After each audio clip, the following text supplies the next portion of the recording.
राजस्थान कर्मचारी चयन बोर्ड द्वारा करवाई गई पीटीआई भर्ती 2022 का मामला लगातार तुल पकड़ता जा रहा है। जितना बड़ा घोटाला उतनी ही लंबी कार्रवाई भी चल रही है। एक तरफ धीमी कार्रवाई, दूसरी तरफ युवाओं की चिंता बढ़ी हुई है और एसओजी लगातार एक के बाद एक नए नए चौंकाने वाले खुलासे कर रही है। अब जिस तरीके से विभाग ढिलाई बरत रहा है, विभाग ने जांच करने के दोबारा डीवी करने के आदेश दिए थे। जो टीमें यूनिवर्सिटीज में जांच करने के लिए गई थी वो अभी तक वापस नहीं आई। उसके बाद लेटर भी जारी किया गया। कितना वक्त बीत गया, अगस्त में लगभग रिपोर्ट देनी थी लेकिन नहीं आई। पहले 10 दिन में रिपोर्ट देने के लिए, डीवी करवाने के लिए आदेश जारी हुआ था लेकिन कुछ नहीं हुआ। उसके बाद अब जिन यूनिवर्सिटीज ने फर्जीवाड़ा किया है, पहले भी उत्तर प्रदेश की जो यूनिवर्सिटी थी उसकी मान्यता रद्द कर दी गई। वहां से बड़ी संख्या में फर्जी डिग्रियां जारी हुई थी, फर्जी सर्टिफिकेट्स जारी हुए थे। अब 2 और यूनिवर्सिटीज पर एसओजी ने रेड मारी है, वहां से भी बड़ी संख्या में फर्जी सर्टिफिकेट जारी हुए। अभ्यर्थी कभी कॉलेज गए ही नहीं, उसके बावजूद वहां से डिग्री जारी होती है और वो फर्जी डिग्री लगा करके बहुत सारे लोग नौकरी लग जाते हैं। अब लगातार पिछले काफी समय से इस भर्ती में जांच भी चल रही है। कई लोगों को, अभ्यर्थियों को बर्खास्त भी कर दिया है शिक्षा विभाग ने, जांच भी चल रही है। दूसरी ओर जिनका प्रोबेशन पीरियड पूरा हो गया है वो पूरी सैलरी की मांग कर रहे हैं।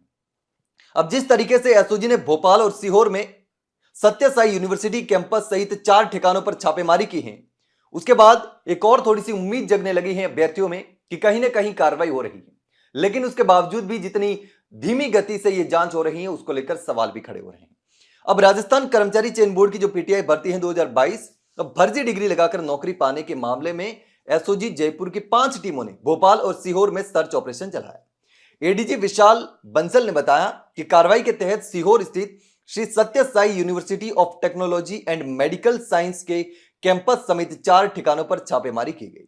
टीम ने कई अहम दस्तावेज और तकनीकी उपकरण भी जब्त किए हैं। अब एसओजी की जो एएसपी हैं राजेश मेश्राम के नेतृत्व में सर्चिंग की कार्रवाई जारी भी है, गुरुवार को भी जारी है। तो इस बार सर्च टीम के साथ फॉरेंसिक एक्सपर्ट व डिजिटल साइबर एक्सपर्ट भी भेजे गए हैं।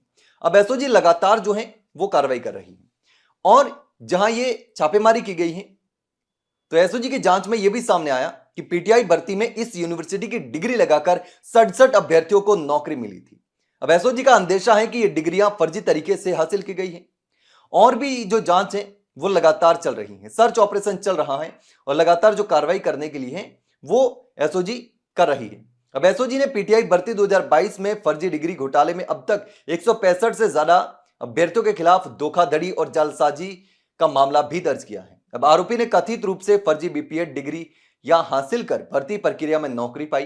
अब एसओजी की जांच में यह भी पता चला है कि अधिकांश अभ्यर्थी कॉलेज में गए ही नहीं और डिग्रियां खरीदकर नौकरी हासिल कर दी। तो ये वाकई चौंकाने वाली बात है और बहुत ही शर्मनाक बात है। अब जिस तरीके से इस भर्ती में घोटाला हुआ है, अभ्यर्थियों ने लगातार कर्मचारी चयन बोर्ड के बाहर धरने भी देकर के, ज्ञापन देकर के मांग भी की थी और एसओजी लगातार जांच कर रही है। उसके साथ ही शिक्षा विभाग पर सबसे ज्यादा सवाल खड़े हो रहे हैं कि शिक्षा विभाग इतनी धीमी गति से, इतनी ढिलाई से कार्रवाई कैसे कर रहा है। अब लगातार लेटर जारी करने के बाद भी जो टीमें यूनिवर्सिटीज में डीवी का सत्यापन करने के लिए गई थी वो टीमें वापस नहीं आई। अब यूनिवर्सिटी सहयोग नहीं कर रही है या फिर कोई और मामला है ये तो नहीं पता, लेकिन अब तक जो यूनिवर्सिटीज हैं उन पर सबसे ज्यादा सवाल खड़े हो रहे हैं क्योंकि यूनिवर्सिटीज में शायद इसलिए भी वो डॉक्यूमेंट उपलब्ध करवाने के लिए तैयार नहीं हो क्योंकि उन्होंने फर्जीवाड़ा किया हो, फर्जी सर्टिफिकेट्स जारी कर दिए हो।